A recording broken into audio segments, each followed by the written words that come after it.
The SS Baychimo. Somewhere out there, a phantom ship could well be drifting, having roamed the waters without a crew for decades. She was last seen in 1969, 38 years after she was abandoned in the Arctic, but since then, no one has laid eyes on the SS Baychimo. Her fate to this day is unknown, and she endures as one of the most mysterious ghost ships of modern times. In 2006, the Alaskan government expressed an interest in solving this puzzle once and for all, but its efforts came to nothing. The steel-hulled cargo steamer was launched in 1914 in Sweden, but back then was called the SS Argenmanalfeven. Her job was to transport goods between Hamburg and Sweden, but after the First World War, she was handed over to the British as part of Germany's war reparations, and in 1921, having been acquired by the Hudson's Bay Company, was renamed the Baychimo. For the next 10 years, her triple expansion steam engine powered her up and down the bitingly frigid northern coast of Canada, collecting and offloading pelts.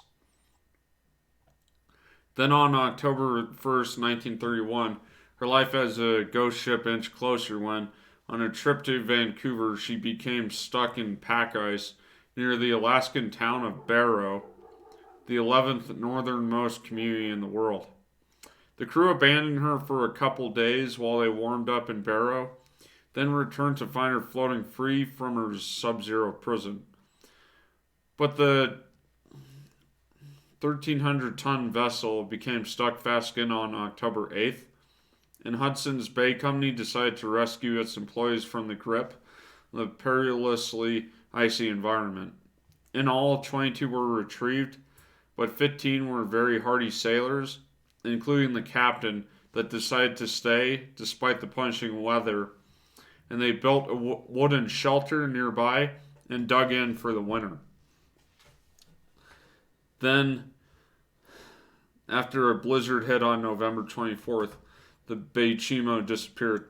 The captain and the rest of the crew simply thought she had broken up and sunk in the storm, but a week later, a native Inuit seal hunter told the crew that he had seen the ship about 45 miles away. The excited crew tracked it down and boarded it, but it was in such bad repair that it was abandoned there and left to its fate. After that, she was sighted another 12 times, including in 1932 off Wainwright, Alaska, by a trading party who boarded her, in March 1933 by Eskimos who sheltered in her for 10 days during a storm, and in November 1939 by Captain Hugh Polson, who wanted to salvage her. Polson was the very last person to board her. In March 1962, she was spotted drifting in the Beaufort Sea and seen stuck in ice in 1969 between Point Barrow and Icy Cape in the Chukchi Sea, and that was the last recorded sighting of her. And since then, no one has set eyes on her, but no wreckage has ever been found either.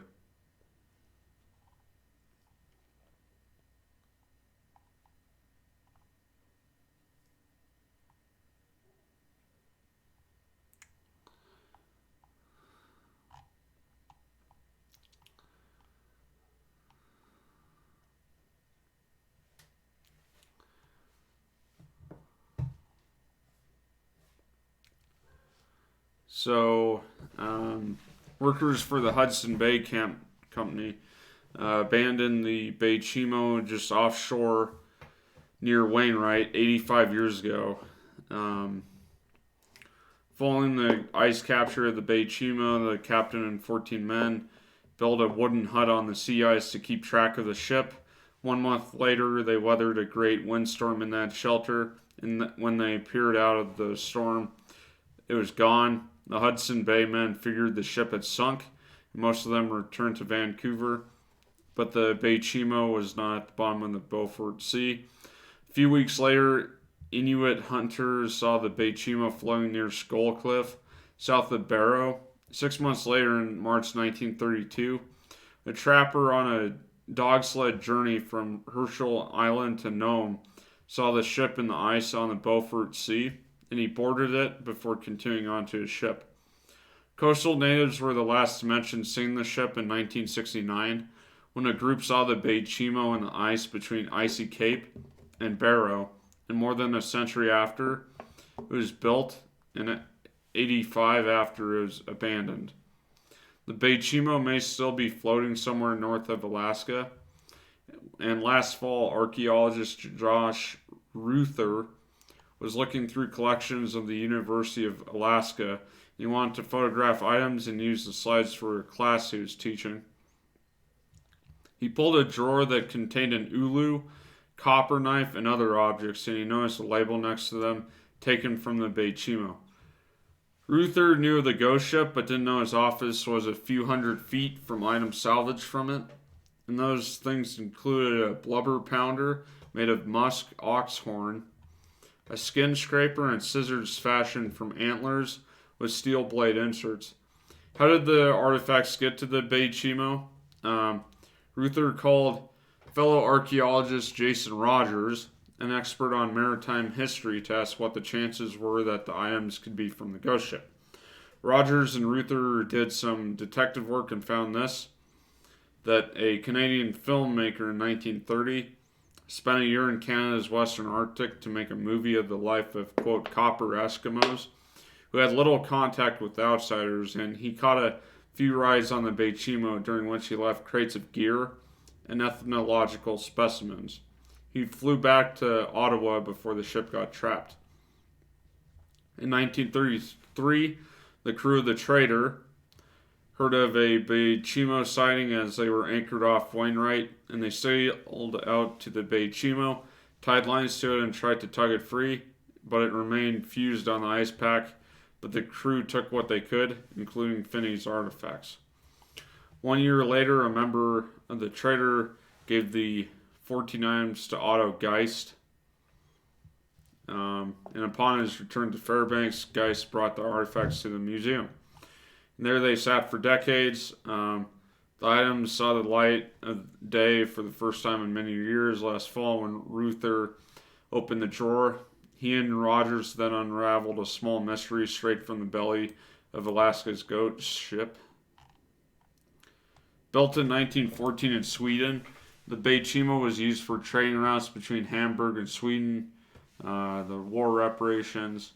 On October 1st, 1931, the Baychimo was on a routine voyage filled with recently acquired furs, and an unexpected storm blew in, trapping the ship in a sea filled with ice, and the closest city was Barrow, Alaska.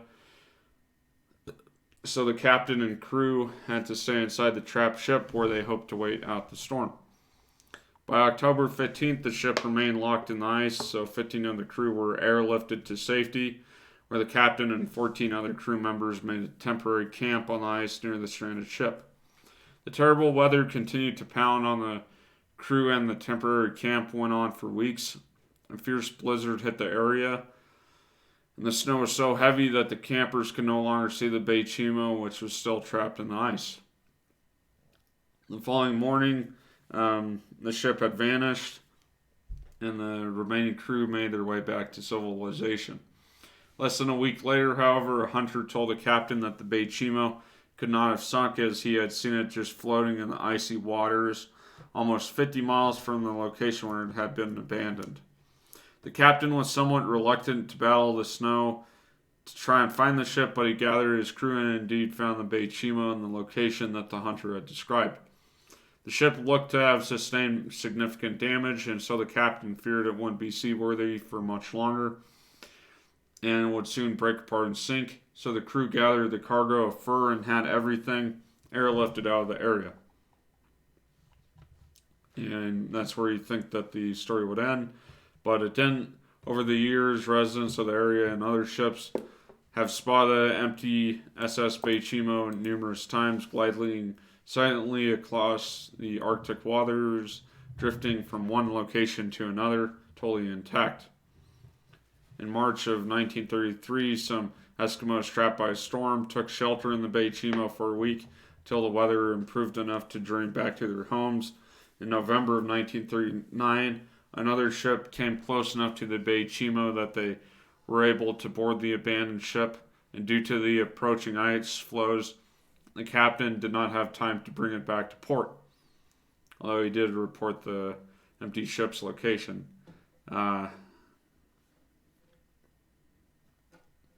So in 1969, they saw it trapped in pack ice, and the captain reported the sighting, but he said that it sank to the bottom of the seas. Not all believe this, though, because in 2006, 75 years after the ship was first abandoned, the state of Alaska formally began an effort to find the mysterious ship, but they haven't found it yet. This has been your host, Luke. Like this video if you liked it, subscribe for more. Hope you have a good night. Thanks for watching.